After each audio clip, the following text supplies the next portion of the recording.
African resistance in the Second Middle Passage. We begin looking at this slide. By the end of this particular lesson, you want to have an understanding of these terms to be able to define them, figure out which themes are presented in this particular slideshow, as well as complete this particular primary source document sheet. Determine the definition as well as the significance. We're going to first review an issue from last lesson, which was a method of protest, the decision to commit suicide, and how that led to slave entrepreneurs coming up with different methods to try to prevent slaves from revolting. The main point of this lesson is going to be to look at some of the first slave revolts that will lead to a Supreme Court decision and fuel the abolitionist movement.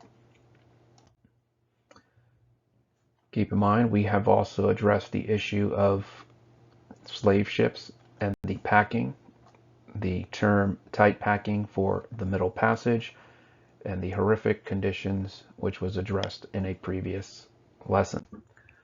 In reference to the prior image with loose and tight packing, we now see this artistic expression using an iron to recreate the cramped conditions on a slave ship.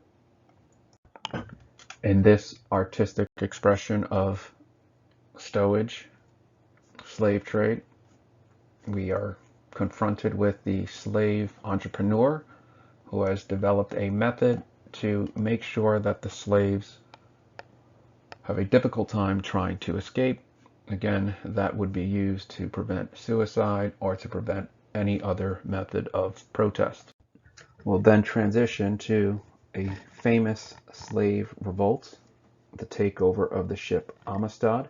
And what's important about this particular slave revolt is that it's taking place after 1808, and after 1808, that is when this importation of slaves is no longer allowed, which then raises the question, can slaves enter the United States? Once the Navy captures this vessel, which has been taken over in this hostile slave revolt, the slaves are under the impression that they are free, but the question is, can they legally enter the United States? For this slide, we see text from the Constitution, and it says clearly that the migration or importation of such person as any of the state now existing shall think proper to admit shall not be prohibited by Congress prior to the year 1808, which basically means Congress cannot do anything to prevent the importation until 1808. And as I mentioned before, the Amistad slave revolt is taking place after this particular date, which raises the question, are the slaves free?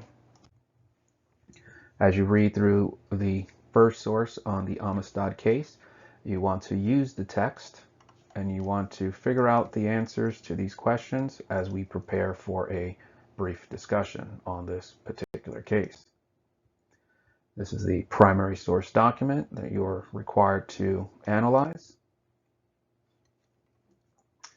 For example, you might want to pay attention to this section here, which raises the question of whether or not these individuals were actually enslaved or not.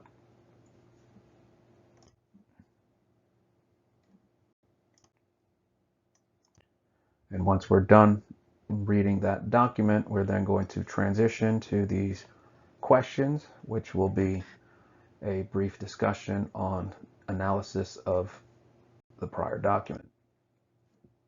Once we're done with that, we'll then transition to analyzing this data, which is looking at cotton production, which is going to impact the Second Middle Passage. So what we want to think about here is, as we transition in the lower South to a predominantly slave cotton system, that is going to mean that people are going to be needed to deal with this increased demand of cotton, which is why you're seeing the numbers with regard to pounds of cotton increasing